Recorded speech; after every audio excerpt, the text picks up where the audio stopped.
네, 1세션에 이어서 2세션에서도 사회를 보게 되었습니다. 이제 저희가 1세션에 어떻게 하면 아이들이 모두 다 세상 밖으로 나올 수 있는지에 대해서 논의를 했다면, 이제 어떻게 하면 그 아이들을 잘 키울 수 있는지 그 부분과 관련해서 진행을 하도록 하겠습니다.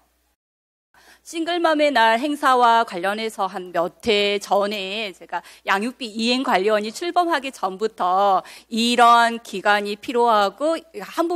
한부모들이 혼자서 양육하는 데 힘들기 때문에 국가의 지원이 더 보완되어야 한다는 그런 취지에서 발제를 해드린 바가 있는데, 오늘은 이제 한 발 더 나아간 단계에서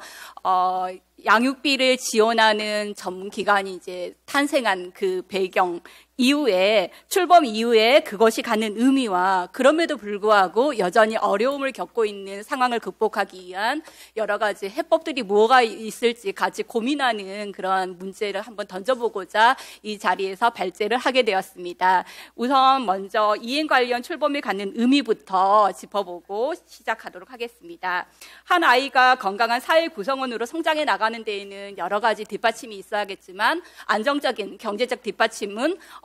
필수 불가결한, 아무리 강조해도 지나치지 않는 문제입니다. 그럼에도 불구하고 2012년 한부모 가족 실태조사가 3년마다 실시되고 있는데, 이번 말고 전에 실시된 조사 결과에 전혀 양육비를 받지 못한 비율이 83%나 되는 것으로 나타났고, 그 결과는 한부모 가족이 미성년 자녀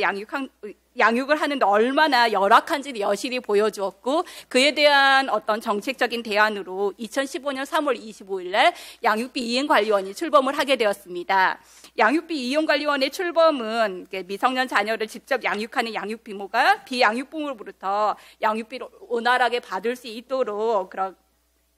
지원해주는, 그래서 자녀에 대한 양육 책임은 회피할 수도 포기할 수도 없는 그런 책임이라는 인식을 제고시켰다는 점에서 의미를 갖습니다. 그리고 또 양육비 이행관리원이 출범하기 전에는 직접 양육하지 않은 부모의 입장에서는 자녀와 같이 살지 않으면서 자연스럽게 양육 책임이 옅어지고, 거기에 대한 법적 강제할 수 있는 어떠한 외부 개입이 이루어지지 않으면서 법적 도덕적 책임에 대한 면죄부가 주어지고, 우리 사회에 잘못된 양육 책임을 양산시키는 그런 배경이 되어왔던 것도 있습니다. 그리고 자녀를 직접 양육하는 부모 입장에서는 한부모가 된 다양한 사정으로 인하여 어떤 정신적 어려움뿐만이 아니라 혼자서 자녀를 양육하면서 생업까지 종사해야 되는 어려움까지 겪게 되고, 이런 상황 속에서 기존에 마련되어 있던 법적인 수단을 제대로 활용할 수 있는 여건도 안 되고, 또한 또 그 헤어진 상대 부모와 관계 안 좋은 감정이 되살아나는 것을 바라지도 않을 뿐만 아니라, 양육비를 쓰지 않고 양육부모가 자기를 위해서 사용할지도 모른다는 상대방의 부정적인 피드백으로 인하여 그러한 그 경제적 어려움을 감내하는 선택을 하게 되는 외부 환경에 놓여 있게 되는 그런 배경이 있었는데요. 현재는 지금 양육비 이행관리원이 출범하게 되어서 그렇게 비양육부모와 감정 다툼 없이 양육에 필요한 양육비를 청구할 수 있게 되고, 또한 비양육부모에 대해서는 적절한 외부 개입이 됨으로써 양육 책임을 제고하는 그런 역할을 하게 되었다는 점에서 큰 의미를 갖습니다. 그 결과 지금 양육비 이행관리원이 출범하고 1년의 시점에 지난 이 시점에서 상당한 가시적인 성과가 이루어지고 있습니다. 이하에서는 이러한 양육비 이행관리원의 출범이 갖는 의미를 되새기면서 양육비 이행관리원의 향후 나아갈 방향에 대해서 홀로 아이를 양육하는 한부모의 목소리를 담아서 몇 가지 제언을 하고자 합니다. 작년에 제가 양육비 이행관리원이 출범하면서 이 기관이 조기에 정착할 수 있도록 하기 위해서 무엇이 필요한지 짚어보는 과제를 수행한 바가 있었는데요. 그 과제에서 양육비 이행관리원을 이용한 한부모의 목소리를 듣게 되는 계기가 있었습니다. 이 자료집 80페이지에 보면은 설문조사와 면접조사가 어떻게 실시되었는지 간략하게 네모 박스에 메모가 되어 있으니까 참고해 주시고요. 이용자 대상 설문조사 결과에 의하면 양육비 이용관리원이 출범하기 전부터 다른 기관이 이용한 경험이 있었던 비율이 한 50% 정도로 나타나고 있는데요. 그들이 타 기관을 이용했을 때보다 이행관리원을 이용하면서 느꼈던 만족도가 훨씬 높게 나타나고 있는 점을 보면 이행관리원 출범은 잘한 일이라는 걸 잘한 정책적 결단이라는 걸 살펴볼 수 있습니다. 또 이들은 또한 이용자들은 이행 지원 서비스를 신청한 한 3분의 2가 양육비 채무 제한에 대한 강제 집행을 원하고 있었는데요. 다른 서비스 영역에 대해서는 대체로 만족도가 높게 나타난 반면에 채권 추심 서비스에 대해서는 약간 다소 이제 조금 미흡하게 나타났는데, 그 사유는 이행관리원이 잘못해서가 아니라 채무자의 소재나 연락처를 알지 못해서 소재 파악이 어렵다든지, 또 집행재산의 부재로 불가피한 경우 법적 권한의 미비로 인한 채무자 소재 그런 어떤 뒷받침이 없었기 때문에 나타나는 한계로 보여지는 것이었고요. 협의 성립에 이른 경우에는 또 이용자의 만족도가 상당히 높게 나타나고 있어서 이에 대한 지속적인 보완이 필요한, 강화되어야 하는 것을 보여주고 있는데요. 협의 성립 지원 서비스를 41%가 신청했지만 협의 성립에 이르지 못한 비율도 21.7%가 비양육부모의 소재 불명으로 협의 성립 지원 서비스가 아예 미치지 못하는 그런 한계점을 보이고 있는 점도 보완이 필요한 부분으로 짚어졌습니다. 또한 개방형으로 양육비 이행관리원을 이용하면서 불편하거나 개선해야 할 점을 알아본 결과 업무 처리의 신속성, 그다음에 진행 절차에 대한 안내가 좀 제때 이루어졌으면 좋겠다라는 그런 응답이 있었고, 서류 구비를 하는데 조금 효율적으로 체계를 마련해주면 좋겠다라는 것과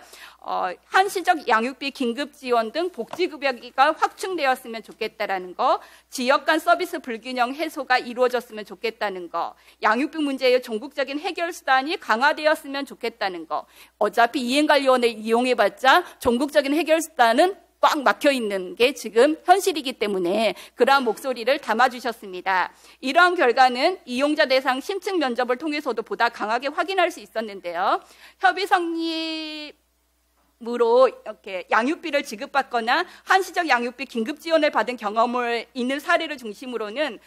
이행관리원 출범에 대해서 긍정적인 반응을 보인 반면에 그 결과에 이르지 못하고 시일이 걸리면서 계류 중인 사례는 실망했다는 의견도 존재했습니다. 그리고 양육비 이행에 대한 강제력 및 기관의 권한 부족을 매우 큰 불만으로 뽑았으며, 절차 지연, 통지 서비스의 부족, 지방 이용자들의 불편에 대해서도 많은 불만 의견이 나왔습니다. 이러한 의견 조사는 거의 지금 한 9개월, 1년 전에 시행되었던 그러한 설문이고 면접이기 때문에 현재 양육비 이행관리원의 부단한 노력으로 많이 개선된 점도 나타나고 있습니다. 그래서 그럼에도 불구하고 이제 제도적으로 많이 이제 또 법적으로 개선되어야 할 부분도 있어서 이하에서는 이러한 결과를 토대로 이제 향후 과제를 몇 가지 제안을 드리고 싶습니다. 한 6가지로 제가 꼽고 있는데요. 일단은 양육비 이행 지원을 위한 기관이 만들어졌지만 그 기관의 권한이 조금 부족하게 법적으로 이렇게 마련이 되어 있기 때문에 이를 보완해야 된다는 내용이 첫 번째 의견입니다. 그래서 앞서 이용자들이 이 기관을 이용하면서 실망했다는 목소리가 결국은 소재 불명, 양육비 비양육 부모라든지 양육비 채무자에 대한 소재를 알아야지만 그거에 대한 절차를 진행해 줄 수 있는데 그걸 파악하는 데 시간을 많이 씀으로써 결국은 양육비를 제대로 받는데 시간이 많이 걸리고 있는 점이 보완되어야 한다라는 취지에서 주소 근무지 조회 범위를 현재 양육비 채무자로 되어 있는 걸 비양육 부모로 조금 더 확대하자라는 제언과 양육비 채무자의 소득 재산 금융조사의 신속성과 효율성 제고를 위해서는 현재 이 법이 마련되면서 개인정보 보호와 어떤 갈등 조금 왕충 절충을 위해서 채무자의 동의가 필요하다는 그런 전제를 달고 가고 있습니다. 근데 이건 제대로 된 신속성과 또 재산 처분을 할 수 있는 시간을 주게 되어서 이행을 받아내는데 장애 요인이 되고 있습니다. 그래서 이걸 조금 보완해야 한다. 동의 요건을 삭제하자라는 취지와 행정적인 제재 조치 수단이 많이 밀리면서 처음에는 여건 출입 출입국 제한이라든지 여권 발급을 제한한다든지 여러 가지 논의가 있었지만 다 밀리고 현재 도입되어 있는 행정 제재 조치는 세금, 환급금, 압류, 이체 조치라든지 신용정보회사의 체납 자료를 제공하는 그런 정도밖에 받아들여져 있지 않지만 이마저도 다른 관계기관의 협조와 제도적인 어떤 뒷받침이 없어서 돌려서 지금 가고 있는 그런 한계가 있기 때문에 이걸 조금 제대로 강력하게 기능할 수 있도록 노력이 필요하다는 그런 내용을 기술하고 있고요. 두 번째 제안은 지리적 접근성 한계입니다. 양육비 이행 관료는 서울에만 있고 지방에 있는 이용자들은 예전에 이용했던 대한법률구조공단이라든지 한국가정법률상담소 등에 위탁해서 처리하기 때문에 균질한 서비스가 이루어지지 않고 있습니다. 그래서 지방에 있는 이용자들의 목소리는 가서 직접 상세하게 상담도 받고 싶고 바로 우편으로 여러 가지 서류를 구비해서 보내는 것보다 바로 자기가 원하는 바를 상담받고 이용 서비스를 맞춤형 서비스를 바라는 그런 목소리가 컸고 또 소송 수행의 성실성 부분에서 위탁기관이 처리하는 것보다 이행관리원이 처리하는 것에 대해서 만족도가 높게 나타나고 있기 때문에 이행관리원이 지방에 있는 이용자들도 커버할 수 있도록 조금 역할을 지역 서비스를 확대해 나갈 필요가 있다라는 걸 두 번째로 제안을 하고 있고요. 세 번째는 이제 저소득 한부모를 위한 지원 강화입니다. 현재 양육비를 지원을 받으면 사적 소득 이전으로 인정을 받고 있어서 복지급여를 기존에 받아왔던 분들은 탈락될 위기에 처해지기 때문에 이행관리원 서비스 이용을 주저하는 그런 실정에 있다고 합니다. 그래서 이러한 우려 없이 실질적으로 진짜 필요한 저소득 한부모들이 양육비 이행관리원의 서비스를 지원받도록 하기 위해서 사적 소득으로 인정하는 그런 조금 하는 것을 유예하는 기간을 산입을 한다든지 다른 법의 적극적인 어떤 해석으로 이런 걸 해소할 수 있는 방안을 마련을 하고 중장기적으로는 일단은 양육비 소득의 이전을 양육비 이행관리원을 통해서 직접 관리할 수 있도록 하는 시스템을 마련하는 게 그러면 정기적인 지급이 이루어지고 있는지에 대한 모니터링과 함께 공백 없는 양육비 지급이 보장하는 제도 확립이 이루어질 수 있기 때문에 그런 걸 제안하고 있습니다. 또한 한시적 양육비 긴급 지원도 저소득 한부모에게는 아주 생명이 이태로운 사람한테 수여를 해주는 것처럼 아주 큰 혜택, 많지는 않지만 큰 혜택으로 자리 잡고 있고 이용자들의 만족도도 높지만